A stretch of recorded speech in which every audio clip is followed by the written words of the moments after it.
First experience in the iSENSE. Oh yes, ball back tingling baby.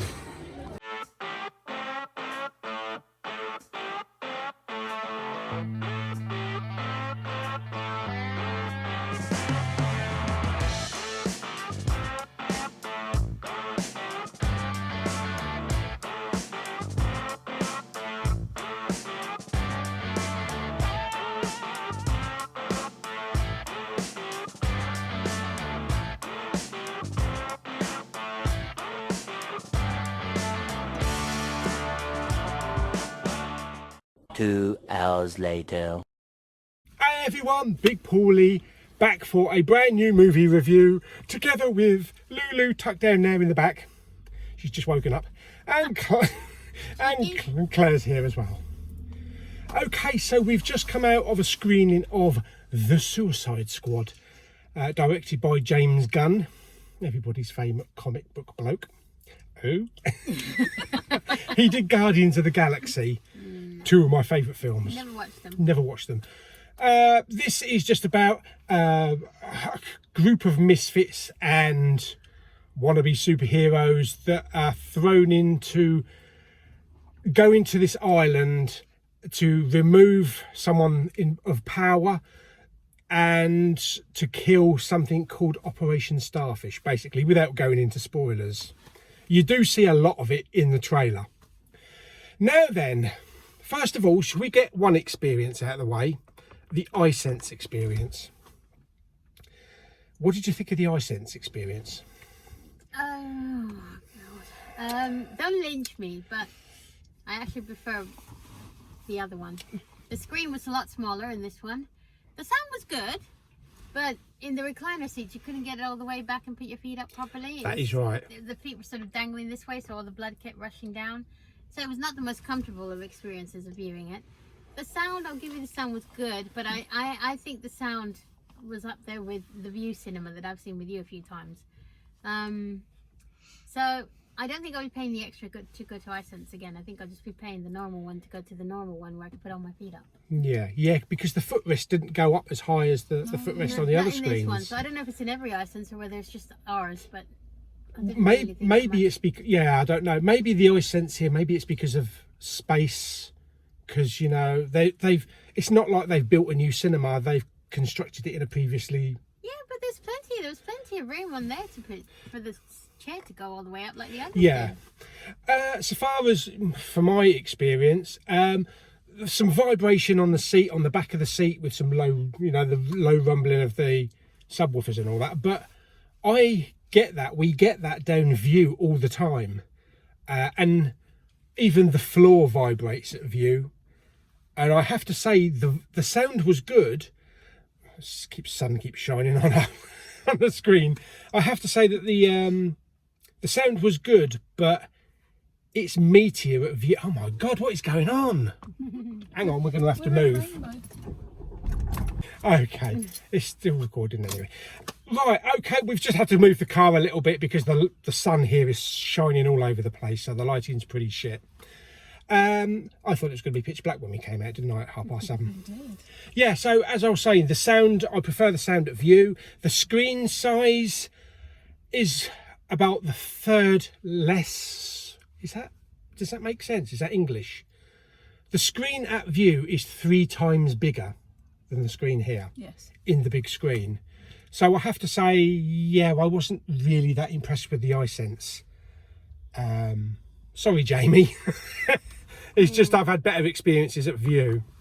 Right, quickly getting on to the film, because I know you want to go home for some din-dins, and I better make a trip home as well because of Operation Crap, or whatever it's called, Operation Brock. Suicide Squad. Well, what did Claire think of the iSENSE? Sorry, Claire, I didn't ask you. Oh, thanks, Lou. I wasn't impressed at all. I thought the screen would be bigger, I thought the sound would be better, and I didn't think the seats were very comfortable. I preferred the seats in the regular screens. There we go then. So, unfortunately, out of 10, iSENSE 2. 5. I'll give it a 2. The seats Compared to what, though? Compared to what cinema? compared with View, compared No, well, yeah, okay. Compared with View, I'd have compared to. with the two big screens in View. No, I've seen better in View. Yeah. Anyway, we're not here for talking about cinema seats and shit, are we? Suicide Squad the movie. Well, I didn't see the first one. So Didn't you? No. So I can't really compare it to the first one, but I'm going to let you guys speak first. I'm too scared to say what I thought. Why? Did you like it? No. Well, I didn't dislike it. I most of the time thought, WTF is this?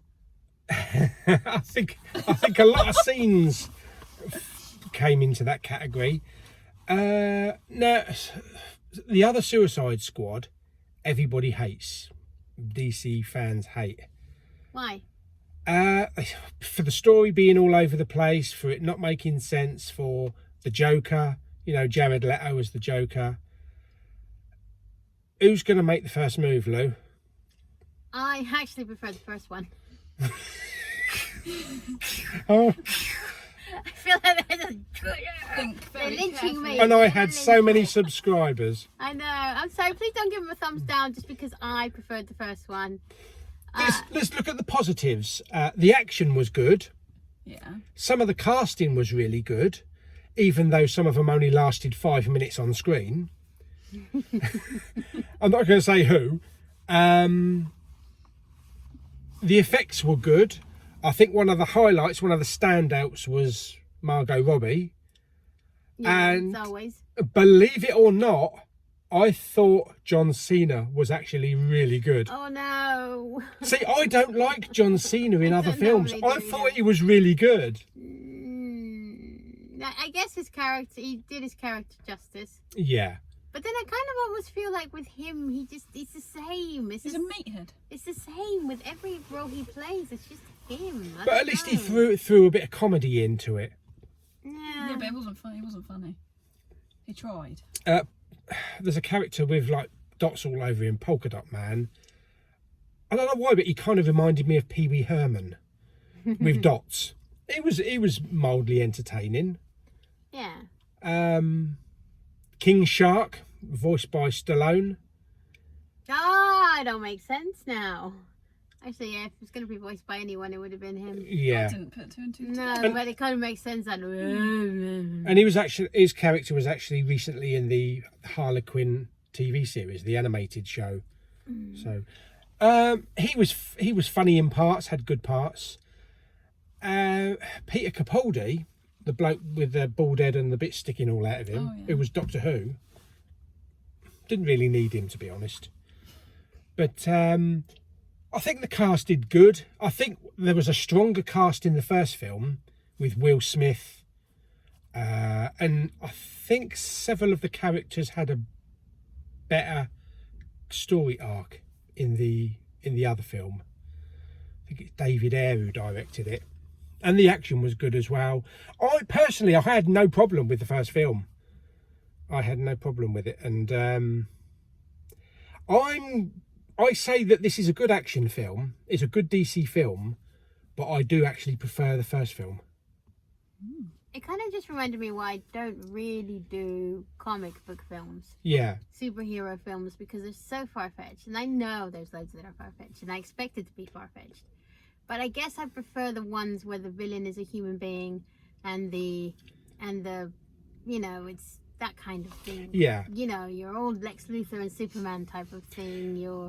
That it's always some evil mastermind. because here we're going into Stay Puft Marshmallow Man land. No. That type of villain.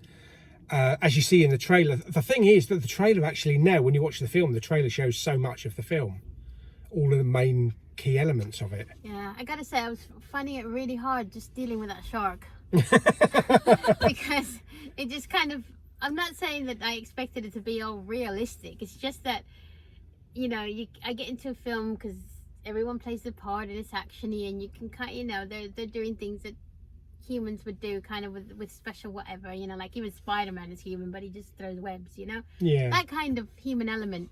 And once I lose that human element, I really tend to be like, oh God, how long is this? How long have I got? And it pretty much happened straight away with that shark.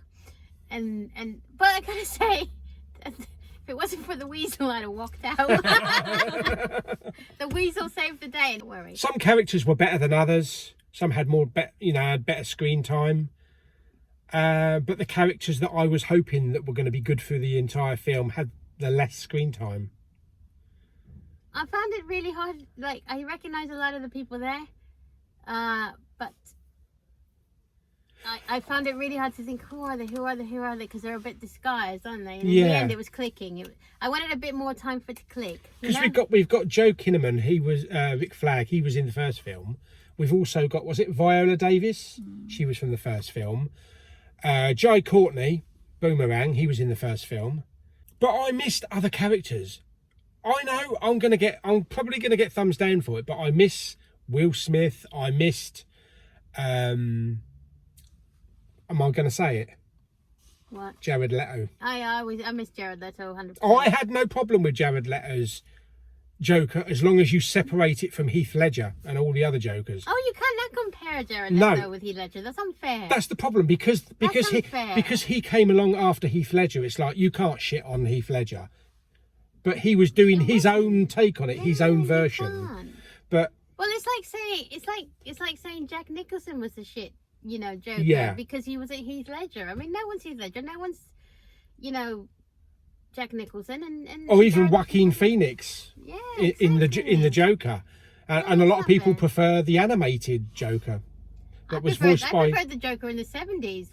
I don't know who he was, but at least that was very is it Romero? Somebody from the TV series. He made me believe he was the Joker because he was like there was not a lot of special effects and.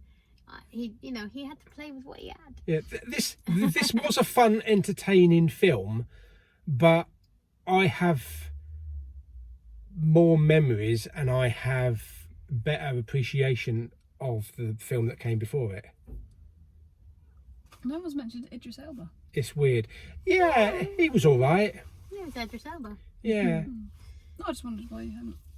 You're either gonna like a film or you're not. We're not all gonna like the same film. And if I get shit on, or if we get shit on for not liking the Suicide Squad because everybody else likes it, then arse wipes. Yeah, but please don't give a thumbs down. Everyone's entitled to their opinion. Comment obviously your opinion, but please don't let it affect his thing because it is just. It's one of those. We're not all gonna like the same thing. We all appreciate different film. I don't like half the stuff he likes. In fact, I don't even like even 90% of what you like. I don't like. Yeah, I'd say maybe about 3% of what you like. I actually would agree with you. My dad's the same. If I put a superhero film on or some science fiction thing, at the end of it, he's like, "What was all that about?" and goes to bed. I didn't dislike it. No, I didn't dislike it either. I just thought from having seen the trailer that it was going to be a lot better. Yeah, I just prefer the first film. I can't say it any plainer than that. I prefer the first film, and I think in this one I was really close to just going, oh. I mean, I will buy it, obviously, You'll buy it. I'll buy it to go in with my DC collection with all the other films, on Steelbook. But I think I'll have to watch the first one now. I might like it even more. I'll watch the first one with you. We should have a movie night and watch the first one and then compare. Yeah. But I think Jared Leto was committed to that role of Joker in the beginning, in the first one. He always commits, he loses all the weight that he needs to do. He does this, he does that. Plus, I kind of like his band anyway. It's just because people's interpretation of the Joker. If the Joker character had never been around, if it was the first time he was on the screen, he probably won an Oscar for it. Because it would be new and fresh and... I think that's what it is, isn't it? It's just too much comparison, that's it. Because I don't really watch a lot of superhero films. I'm coming in with just a fresh look at like the Joker or the whatever, and because I don't know who played them previously. So and it works the same way. I don't know if you've seen the Joker standalone movie, the Origins one with Joaquin Phoenix. No. A lot of people's comparisons were like, well, it's going to be good, before the film came out, but it's not going to be better than Heath Ledger. It's comparison. Oh, well, you can't. It's apples and oranges. It's a completely different performance and a completely different take on the Joker, but people still compare it and people still say, no, Heath Ledger's the best. It's the same with Batman.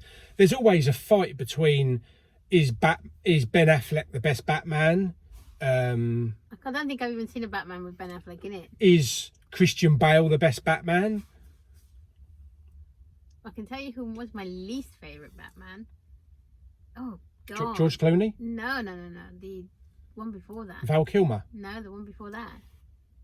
Don't say Michael Keaton. No, that's it. Oh, Jesus Christ. I really am going to get thumbs down now.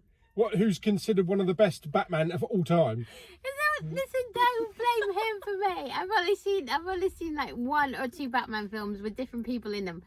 You know, it's like, oh, who's Batman this time? Oh, okay, so that's Batman. The funny is, the one in the tuxedo's Batman. Okay. The funny thing is that Michael Keaton is actually coming back as Batman in the Flash movie, but he's going to be acting alongside Ben Affleck's Batman as well. Yeah, I haven't seen Ben Affleck. Oh, but then another discussion that we'll be having later on, the new film, The Batman, with Robert Pattinson as Batman. Oh, good gosh. Well, you know what? He was a vampire. In the olden days, vampires turned into bats. So maybe he's now he doesn't really go past his comfort zone. Vampires and bats. But he gets stained for that. He gets stained for Twilight. Some of the things that he's been in, he's been a really good actor. He was in one of Christopher Nolan's films, and he was brilliant. He was brilliant in it. I gotta say, I haven't seen him in anything. I better watch something before I can say we can actor. So we can't say that he's going to be a crap Batman. He might end up being the best Batman ever. He just looks too wimpy to be Batman. I think this is what it is. Have you seen the trailer for it? I think. Oh no. It's really dark. It's a really dark, gritty Batman. They're all dark anyway. But Batman needs to fill a suit, you know. And I just think he looks wimpy. But anyway, that's just me. Okay, so that is our thoughts and our opinions on the Suicide Squad. Maybe not what a lot of people would imagine, but we can only say what we feel coming out of the film and how we liked it. Or how we didn't like it. And that's it. And that's it. So, should we do the dreaded score? Lou, on a scale of 1 to 10.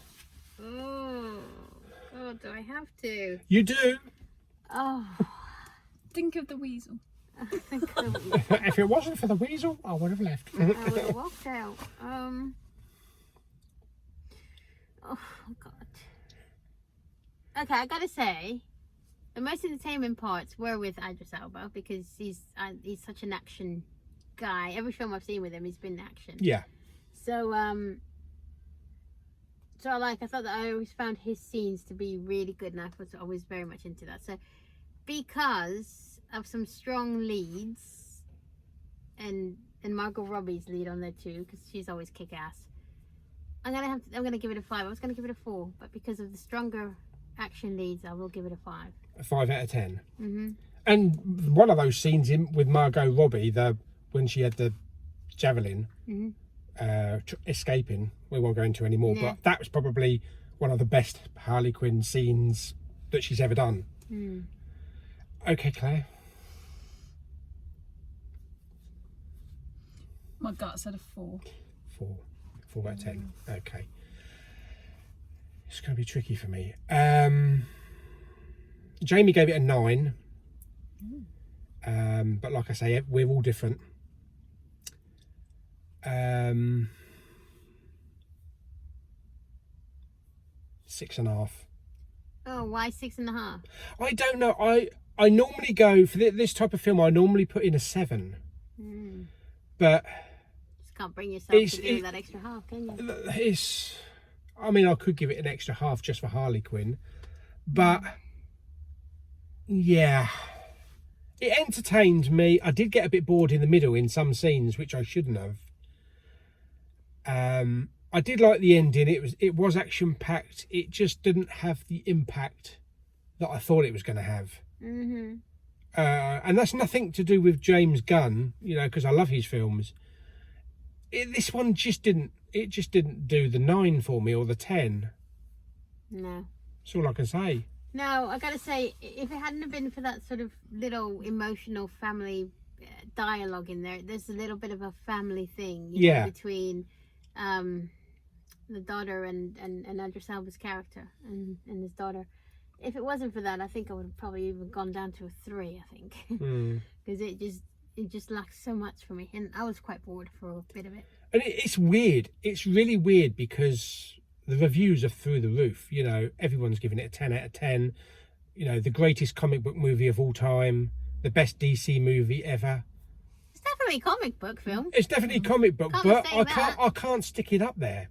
Where the other one we watched before, what was it? The one with Black Widow.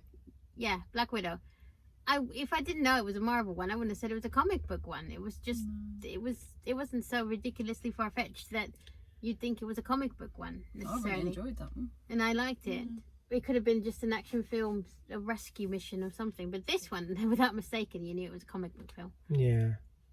So I still enjoyed it, but not as much as I thought I would. I gotta say, I know it sounds, I know you probably disagree with me, Paul, but Birds of Prey, just the Harlequin one alone, yeah? Oh, yeah, the emancipation of one Harley Quinn. Yeah, I gotta say, it's on par with this one for me. I like Birds of Prey. I thought it was a really good film. I think for me, I just couldn't see the baddie as a baddie because I'm so used to seeing him in like I Love You, Philip Morris and all that kind of stuff. What's his name? Ewan McGregor. Ewan McGregor. Yeah. That kind of I just couldn't see him as a real villain. Well, some of it, yeah. I mean, some of his scenes were good, but I think it's because we've seen him in so many other roles, including what was the series Fargo, where he played twins, didn't he? He played two brothers. Yeah, I think. I can't. If they can't convince me they're baddies, then I'm not going to think they're baddies. And if you can't convince me you're a hero, then I'm not going to think you're a hero. So it's kind of that sort of thing. That's why I've got positive vibes running through my veins about Rami Malek in No Time to Die. Because, yeah, he played Freddie Mercury, but he looks like a right Bond villain. Oh, I think he's going to be really sinister. Yeah, I saw him in Mr. Robot. I've only seen the first series, but he could absolutely flip a switch if he wanted to. Yeah. Yeah. Okay. That's it. There we go. That's our review of Cinema Squad. Suicide Squad. So it is what it is. We did enjoy it for the most part. Some scenes were better than other, but maybe a second viewing. You're on your own. Maybe a second viewing, that extra point will come in. I don't know. But I think you're on your own on this one. Yeah, but Do you think? I enjoyed it. But it didn't have that big impact.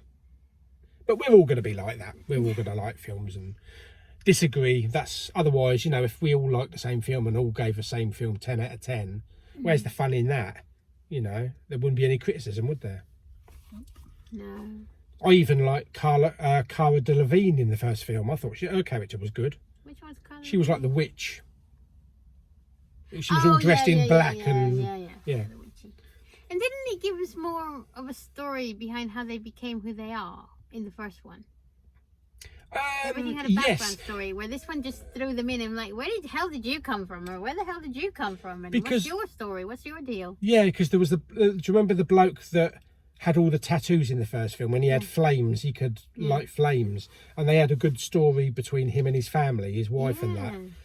And even Harley Quinn, was touched upon a bit more with, her relationship with the Joker and yeah. I will watch the first one. Yeah, watch the first one and then compare it. Well, really, you can't compare the two because they are different. But I think we got to see a lot more of the characters in the first film than we did in this film. Yeah, I missed those characters. Yeah. But then again, if it's going to be a comic book film, then it has to have that sense of stuff that I don't necessarily like in a comic book film. There was a scene at the end, well, two scenes at the end. One right at the past credits. I don't know if it means there's going to be a Suicide Squad 2. Whether that has anything to do with the next DC movie, I don't know, but... Oh, I know whose character you reminded me of loads. The one that says Justice, what's his name? We just mentioned him and don't really like his films, we said. What, John Cena? John Cena, yeah. His character reminded me a little bit of the one in The Boys. What, Homelander? Homelander. Yeah. See, now I love The Boys. I absolutely love that. And I can't wait for the next series to come out. But I love that. But maybe that's because it's kind of, and the heroes are the baddies in a way. Yeah. I like it, But I have to say, personally, I think this was my favourite John Cena performance outside of Bumblebee. Because he was in Fast and Furious 9, and I really did like him in Fast and Furious 9. But he had a bit more energy in this film.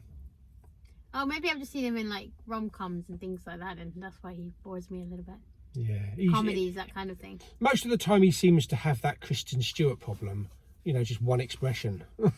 Looking miserable. Oh well. There we go. So that's our review.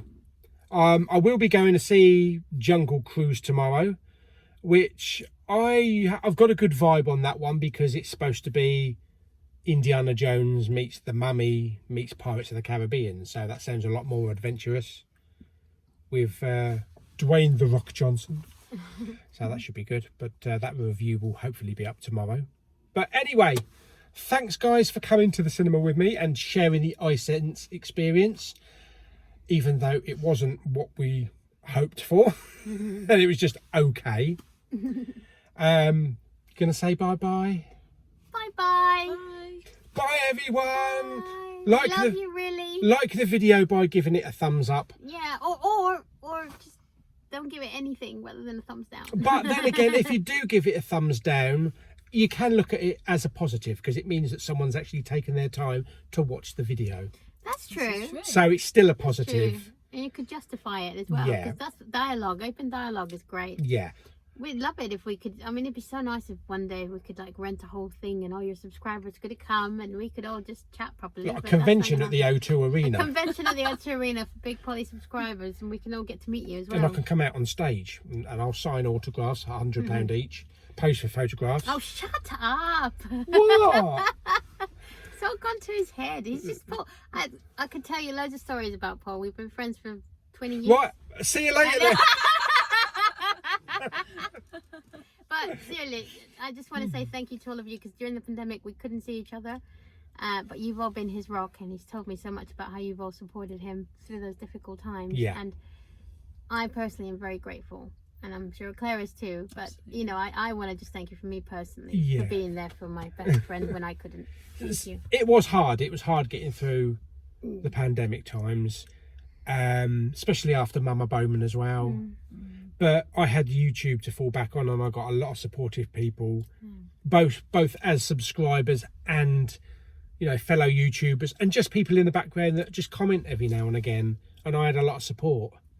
So yeah, it means a lot. It means a lot. It would have been totally different if I hadn't had YouTube. Big hug to all of you. Yeah. And now the next big thing to happen in 2 weeks this weekend, the Birmingham experience.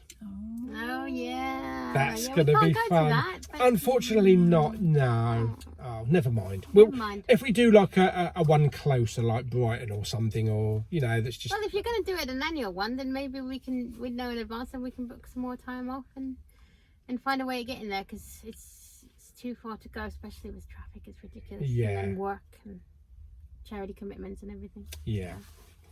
There's always a next time. Yeah, it might be an annual thing. The annual YouTuber convention for Blu-ray hunters. Maybe we should just hold it in Disneyland Paris. Yeah, once Marvel green. Land is built.